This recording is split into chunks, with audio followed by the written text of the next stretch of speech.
Market sharing cartel. In market sharing cartel, the member firms agree on how to share the market, but they keep a considerable degree of freedom concerning the style of their output, their selling activities, and other decisions. So በዚህ በማርኬት ሼሪንግ ካርተን ላይ ያሉት ድርጅቶች ስሙ እንደሚነግረን ገበያውን ነው የሚከፋፈሉት እና ገበያውን እንዴት መከፋፈል እንዳለባቸው ነው የሚስማሙት። ነገር ግን ምን ያህል ማምረት አለብኝ፣ እንዴት መሸጥ አለብኝ እና ሌሎች ውሳኔዎች ላይ እሱ ላይ ችግር የለም ባይስማሙም እነሱ በፈለጉት መንገድ ያደርጋሉ። የሚስማሙት ሼር እንዴት ሼር ማድረግ እንዳለባቸው how to share the market ሚለውን ነው። ገበያውን እንዴት እንከፋፈል ሚለው ላይ ነው። each firm therefore operates in one area or region agreed upon without encroaching on other territories። ስለዚህ እያንዳንዱ ድርጅት አንዱ ድርጅት የሆነ ኤሪያ ያለው ወይንም የሆነ ክልል ላይ ይሸጣል። በዛ በሚሸጠው ክልል ላይ ደግሞ ሌላው ጣልቃ አይገባም፣ ሌላው ኢንክሮች አያደርግም። ሶ ተከፋፈሉ ማለት ነው ያንን ሪጅን ቦታውን ገበያውን። this form of cartel is more common in real world and more popular than cartel aiming at maximization of joint industry profit። እንደዚህ አይነት ገበያ በአለማችን ላይ አሁን ባለው በእውነተኛው ዓለም ላይ የተለመደ ነው፣ ኮመን ነው ከዛኛው ይልቅ ጆይንት ኢንዱስትሪ ፕሮፊት ከዚህ በፊት ካየነው ይልቅ ማለት ነውና there are two basic methods for sharing market by the member firm of cartel። so ሁለት አይነት መንገድ አለ ገበያውን የሚከፋፈሉበት non price competition እና ኮታ የሚባል። non price competition እና in such form of cartel the member firm agree on a common price at which they sell their output። በዚህኛው የሚስማሙት ድርጅቶቹ እዛ ኢንዱስትሪ ውስጥ ያሉ ድርጅቶች በተመሳሳይ ዋጋ ለመሸጥ ነው የሚስማሙት። የሚሸጡትን ዕቃ ሴል የሚያደርጉትን አውትፑት በተመሳሳይ ዋጋ ለመሸጥ ይስማማሉ። the price up on which they agreed set by the process of bargaining። ያንን ሂሳብ ደግሞ የሚተምኑት በክርክር ነው፣ ተከራክረው ተደራድረው ነው። in the bargaining process low cost firm pressing for lower price። እንግዲህ በዚህ በመከራከሩ ሂደት የሚያደርጉት ምንድነው? ብዙ ወጪ ሳያወጡ የሚያመርቱ ድርጅቶች የሚሸጥበት ዋጋ አነስተኛ እንዲሆን ይከራከራሉ። ሃይ ኮስት ፊርም የሆኑ ደግሞ press for higher price፣ ከፍተኛ ወጪ የሚያወጡ ደግሞ ከፍተኛ ዋጋ እንዲሆን የዕቃው ዋጋ ይደራደራሉ። at the end of common price which allow all members certain amount of profit is set። በመጨረሻም ከድርድሩ በኋላ ተመሳሳይ የተስማሙበት ተመሳሳይ የዋጋ መጠን ለሁሉም አትራፊ የሆነው ስምምነት ላይ ይደርሳል። at such price firms compete to maximize their profit by increasing their sale volume through different way of non price competition like so ከዚህ በኋላ ዋጋውን ከተስማሙ በኋላ እነዚህ ድርጅቶቹ ኮምፒት ያደርጋሉ። ፉክክር አለ። አሁንም ፉክክሩ ግን አሁን ፕራይስ አይደለም፣ በዋጋ አይደለም። ዋጋውን በተመሳሳይ ዋጋ ተስማምተዋል። ስለዚህ ነን ፕራይስ ኮምፒቲሽን ያደርጋሉ በሚሸጡት ነገር።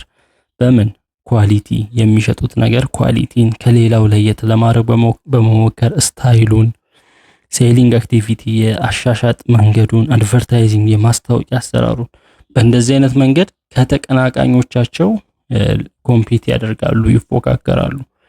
ግን በዋጋ አይደለም። ዋጋ ፕራይስ ኮምፒቲሽን ማለት ዋጋ በመጨመር በመቀነስ ነው። ሶ ይሄ ነን ፕራይስ ኮምፒቲሽን ነው፣ በዋጋ አይደለም።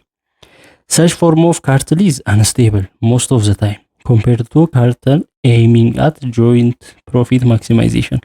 ይሄንን ካርተል ከካርተል aiming at joint profit maximization ወይንም ትርፍ ማክሲማይዝ ለማድረግ አንድ ላይ በህብረት የሚሰሩትን ያንን ካርተል ከዛ ጋር ስናነጻጽር ይሄኛው አንስቴብል ነው ወይንም ያልተረጋጋ ነው። because whenever there is cost and liquidity difference low cost firms have the incentive to cheat by lowering their price and initiates price war among member firms። ምክንያቱም ለምንድን ነው ስቴብል ማይሆንበት ምክንያት የወጪ ልዩነት ካለ ድርጅቶቹ ምርቶችን ለማምረት የሚያወጡ ወጪ ልዩነት ካለ ሊኩዊዲቲ ዲፍረንስ ካለ ምን ይፈጠራል? በትንሽ ዋጋ የሚያመርቱ ወይንም ትንሽ ወጪ ያላቸው ድርጅቶች ዋጋቸውን ቀንሰው የመሸጥ ኢንሰንቲቭ ይኖራቸዋል፣ ፍላጎት ይኖራቸዋል። በዛ ቺት ያደርጋሉ። ከተስማሙበት ዋጋ አውርደው በመሸጥ ደንበኛን ለመሳብ ይሞክራሉ። በዚህ ጊዜ ምን ይሆናል? ይሄን ነገር ሌላ ድርጅት ካወቀ እሱም ወደ ፕራይስ ኮምፒቲሽን ውስጥ ተመልሶ ይገባል። ምን ይፈጠራል? ፕራይስ ዋር ወይንም የዋጋ ጦርነት ይፈጠራል። which result in instability። ስለዚህ ይሄም ኢንስቴቢሊቲ አለመረጋጋት እንዲመጣ ያደርጋል። ሁለተኛው መንገድ ሼሪንግ ኦፍ ዘ ማርኬት ባይ አግሪመንት ኦን ኮታስ፣ በኮታ በመስማማት ገበያውን መከፋፈል ነው። ሁለተኛው ገበያውን የሚከፋፈሉበት መንገድ in this case member firms agree to supply a certain quantity of output at agreed price. The quota allocation made based on the cost structure of the firms። ይሄም በኮታ የሚሰጠው የገበያ ድርሻ ድርጅቶቹ ካላቸው ወጪ አንጻር ታይቶ ነው ኮስት ስትራክቸራቸው። if they have identical costs the monopoly solution will emerge by sharing the market equally። ድርጅቶቹ ተመሳሳይ ወጪ ካላቸው የሚያወጡት ወጪ ተመሳሳይ ከሆነ ገበያውን እኩል በሆነ መንገድ ያከፋፍላል። however if costs are different the quota of market share differs between the firms። ነገር ግን የሚያወጡት ወጪ የተለያየ ከሆነ ደግሞ የሚደርሳቸው ኮታ የተለያየ ነው የሚሆነው። under such cases quota sharing depend on bargaining power of the firms። በእንደዚህ አይነት ኬዝ ይሄ በኮታ ሼር የሚደረገው የገበያው መጠን በድርጅቶቹ የድርድር አቅም ላይ የተወሰነ ይሆናል። during bargaining process past level sales and or the basis for productive capacity of firms are considered for decision። በዚህ በድርድሩ ወይም በክርክሩ ወቅት ድርሻ እንዲሰጣቸው በሚያደርጉት ስምምነት ወቅት ባለፉት ጊዜ ምን ያህል ሸጡ ድርጅቶቹ የሚለው ከግንዛቤ ይያዛል። ሌላ ደግሞ ምን ያህል የማምረት ካፓሲቲ ያላቸው የሚለው ምን ያህል የገበያ ድርሻ የያዙ ለሚለው እንደ መሰረት ያገለግላል። The other form of sharing market is made through defining geographical boundaries to which each member firm supply their product። ሌላው መንገድ ደግሞ ገበያውን የሚከፋፈሉበት መንገድ በቦታ ነው። ጂኦግራፊካል ባውንደሪ፣ ከዚህ አካባቢ እስከዚህ አካባቢ ይሄ ድርጅት እቃዎችን ማቅረብ ይችላል። የሚሸጡትን እቃ ድርጅቶቹ የሚሸጡበትን በቦታ ነው። ይሄ ደግሞ like non pricing competition market sharing cartels or regional sharing cartels agreement are also unstable። እንደ non price competition ከፊት እንዳየነው ይሄም ማርኬት ሼሪንግ ካርተል በሪጅን ገበያን መከፋፈልም የተረጋጋ አይደለም፣ unstable ነው። the agreements are violated intentionally or by mistake by low cost firm who have the incentive to expand their output by cutting price። ስምምነቱ የተስማሙበትን ስምምነት ሊያፈርሱ ይችላሉ። አውቀው ኢንቴንሽናል ሊሆን ይችላል ወይንም በስተት። ለምን? ትንሽ ወጪ የሚያወጡ ድርጅቶች ወይንም በትንሽ ወጪ የሚያመርቱ ድርጅቶች ሊያሰፉ ይፈልጋሉ። አውትፑታቸውን የሚያመርቱትን መጠን ሊያሰፉ ይፈልጋሉ። በዚህ ጊዜ እንደዚህ አይነት ግጭት ሊፈጠር ይችላል፣ አለመስማማት፣ ወይንም ደግሞ ዋጋም ሊቀንሱ ይችላሉ። የሚሸጡበትን እቃ ዋጋ ሊቀንሱ ስለሚችሉ በእንደዚህ አይነት ጊዜ ምን ይፈጠራል? ተመልሶ ወደ ፉክክር ውስጥ ይገባል። most of the above forms of cartels are unstable። አብዛኞቹ አሁን ከላይ ያየናቸው ካርተልስ የተረጋጉ አይደሉም፣ unstable ናቸው።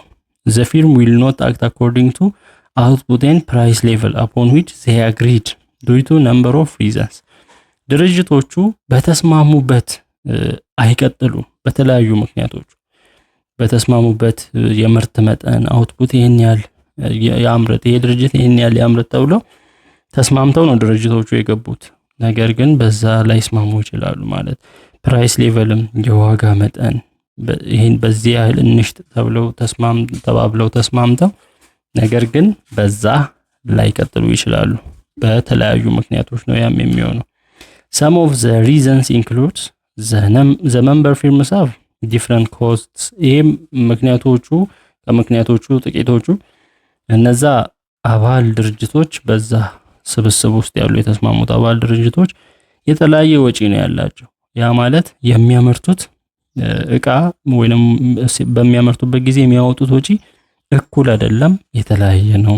ዲፍረንት አሰስመንት ኦፍ ማርኬት ዲማንድ እና የገበያ ፍላጎት ላይም የተለያየ አይነት ነው ያላቸው። ኢቨን ሃቭ ዲፍረንት ኦብጀክቲቭ አላማቸው ራሱ የተለያየ ነው። ሶ ሞስት ኦፍ ዘ ታይም ዜይ ዋንት ቱ ሴት ፕራይስ አት ዲፍረንት ሌቨል። ሶ አብዛኛውን ጊዜ በራሳቸው ዋጋ ለመወሰን ይሞክራሉ የሚሸጡበትን። Furthermore, each member of cartel tempted to cheat by lowering price slightly to capture larger share of market than allocated for the firm. እንደውም አንዳንድ አባላት ያሉ የድርጅቶች ስብስብ አንዳንድ ድርጅቶች ቺት ለማድረግ ይሞክራሉ ወይንም ለመስረቅ ዋጋን በመቀነስ ከተባለው ዋጋ በማሳነስ ከተስማሙበት ዋጋ በማሳነስ ብዙ ደንበኛን ወደ ራሳቸው ለመሳብ ከዛ የገበያውን ድርሻ አብዛኛውን ለመያዝ ጥረት ያደርጋሉ። This implies there should be some sort of enforcement mechanism for a cartel to be successful. ስለዚህ ይሄ ካርተል ይሄ ስምምነት ውጤታማ እንዲሆን ኢንፎርስመንት ያስፈልጋል። ወይንም በህግ ሊሆን ይችላል ወይንም ደግሞ በኃይል ብቻ ቁጥጥር ያስፈልገዋል ነው ውጤታማ እንዲሆን። Threat in the long run for the member who breaks the agreement should be there. So ይህንን ስምምነት የሚያፈርስ ድርጅት ላይ እርምጃ ሊወሰድ ይገባል፣ ማስፈራሪያ ሊኖረው ይገባል።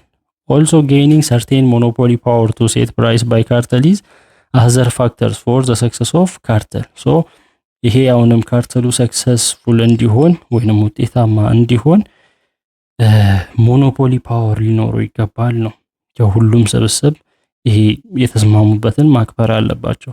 If the potential gain from cooperation are large cartel members have more incentive to solve their organizational problem and hence profit for cartelization is large enough to give incentive for the members to act according to contractual agreement. ስለዚህ ድርጅቶቹ በተስማሙበት መሰረት እንዲንቀሳቀሱ ይሄ የድርጅቶቹ ስብስብ ትልቅ ፓወር ትልቅ አቅም ሊኖረው ይገባል ያንን ከማስከበር አንፃር የተስማሙበትን